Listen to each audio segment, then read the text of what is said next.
Hey guys, welcome to our next video in the Productivity Tips and Tricks series that we're doing. Today we're going to be staying with OneDrive for Business, and I'm going to be showing you how to work with files on demand. What files on demand is, how we go about enabling it, how we work with our files offline so that when we lose internet connectivity we can still work on those files, and then how we synchronize, or rather perform selective sync on the files and folders that we really need to keep offline.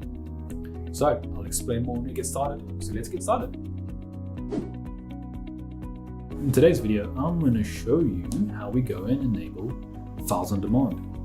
So I have my Windows Explorer up and running, and you can see that I've got my two files within OneDrive sitting here. I can go and access those documents, and we can open them up, and they'll open up with Excel, Word, PowerPoint, PDF, whatever application you've got on your desktop itself.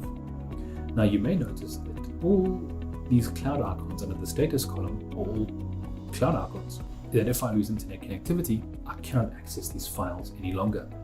So what we need to do is enable files on demand for OneDrive. Now the way in which we do this is go down to your OneDrive icon, left click on it, click on More, then click Settings. When the Settings window appears, go onto the Settings tab, and we'll notice that this files on demand is ticked. If it's not ticked for you, please go ahead and tick it. If you don't see this option whatsoever, ensure that you're working with the latest version of OneDrive for Business, and that'll then allow you to work with this feature. So we've got those files in that setting enabled. And this is how we would work with files offline.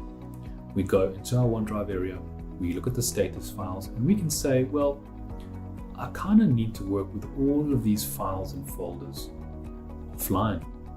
Be it I'm flying and I've got some downtime, so I need to access these files. We do that by right-clicking on your document or on your folder, going into the OneDrive area and saying always keep on this device. What you'll notice is the icon changes to a synchronized icon, and it's currently downloading these files onto my computer. There we go, it's completed. The white tick on a green background means the files are available offline on my computer. If I had to lose internet connectivity and I work on these files, as soon as I get connectivity back, those files are going to synchronize to the cloud. And that's how I ensure that we always have the latest version available. I hope you enjoyed this video. Bye.